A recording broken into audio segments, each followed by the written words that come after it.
Hello guys, welcome to the channel. Just a short video today. It's just an update on my Gary Numan DVD collection. As you know, I put out a video a week or so ago about my DVDs that I've got of Gary Numan, and there was a couple that I was after, and one of them was Obsession. Well, I've got it. I've picked it up. Someone contacted me and said, yeah, I know where there's one going at a reasonable price, you know, because some of them go for silly prices. I've seen this on eBay and other places, Amazon, of that going for like 140, 150 pounds. And the guy was selling this for about 45, something like that. And I managed to get him down to 38. So I managed to pick this up at a good price. So I finally got one of the DVDs I'm after, which is really cool. It's in really good condition, like new condition. So it's pretty cool. It's been dedicated to his mum, this DVD. Now this is an important one for me because this was recorded at Hammersmith Apollo. Well, I know it as Hammersmith Odeon. I was at this concert. I think it was 2014. I'm sure it was something like that. I can't remember the year, but it was an anniversary concert of his Hammersmith concerts, because back in the 80s, Gary was renowned for playing in London, the Hammersmith Odeon. You know, I saw him in 1980 at the Hammersmith Odeon, and I saw him in 83 and 84 at the Odeon. And I have a habit, all those concerts, I was upstairs on the balcony. And so whenever I go to see a show, I try to get balcony seats. It's silly, right? Because I'm not, for Gary Numan, that's one of my early shows. I was always on like the balconies. So when I went to this, I got a balcony seat, but I was at the front row of the balcony, so it was really cool. It's just a tradition of mine, which is silly. But I think because when I was so young, I enjoyed seeing the whole show, you know, the stage set and everything like that.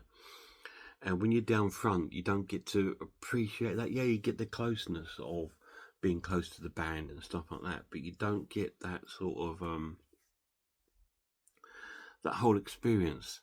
So I think that's something that because when I used, all the bands of that era, Depeche Mode, OMD, Gary Numan, they all played Hammersmith Odeon, and I always used to get the balcony seats just because I think I appreciated that. I was young, you know. This is when I was between sort of 14 to 16, so I was quite young. So I quite liked being out of the way, you know, and I quite enjoyed that. And so when I went to this show, I made sure we got balcony seats, but luckily we picked up front row at the balcony, so that was really cool. So that's what holds a lot of memories, because it was great to see him again playing at Hammersmith. And it was, and to get a balcony seat, I thought, yeah, it's just like going back to 1983 or 84, you know, on the Warriors and Berserker tour.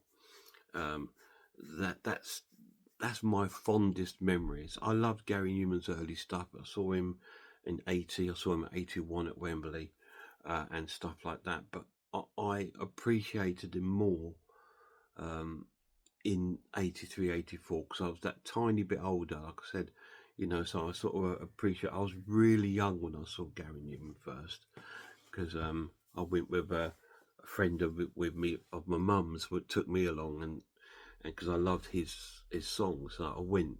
I was very, very lucky and fortunate to go and see him, and got very upset at the Wembley show because I thought it was the last time I was ever going to see him. But then obviously he came back a couple of years later. But yeah, so that's why Hammersmith's always had whenever I've gone there, whenever I've seen The Cure there, I've seen so many bands there and stuff. Every time I go there, I think Gary Numan.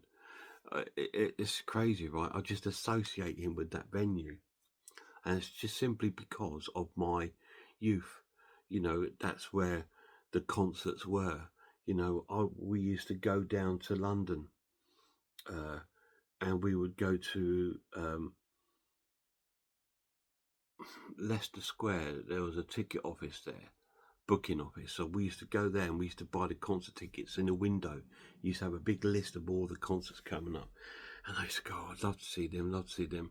But it was always to buy like Gary Numan tickets. So it was an event. So going down to London to buy the tickets, there was none of this problems you got now with scalpers on the internet, because tickets, you went to a booking office to buy them, or you bought them on sometimes your local coach station, a bus station would have a booking office, and they would sometimes sell concert tickets around the sort of suburbs of London.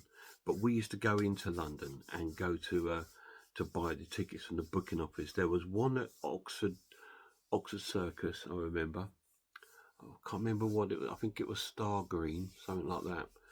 Or there was one down in Leicester Square, and we used to go there to buy the concert tickets for the Gary Numan show. So that's how I remember it. And we always got the circle, the upstairs at the Hammersmith, which was cool. We got tickets. That's all that mattered. We were going to see Gary. We were going to buy the T-shirts and the programs and the scarves and stuff like that. And which I've still got a load of the programs. Most of the other stuff I don't tend to have anymore, but I've still got the programs from some of the early shows.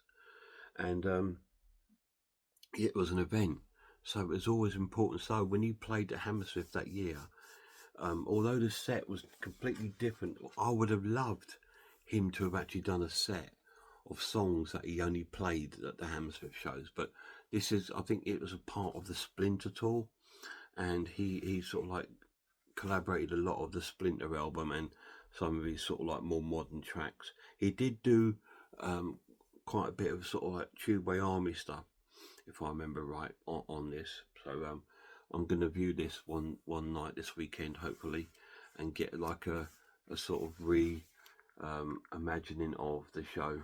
So that's really, really cool. So I've picked it up, guys. So thank you to anyone that helped me find this. So it's just a couple more I'm after now, and then my set is complete. Cheers, guys.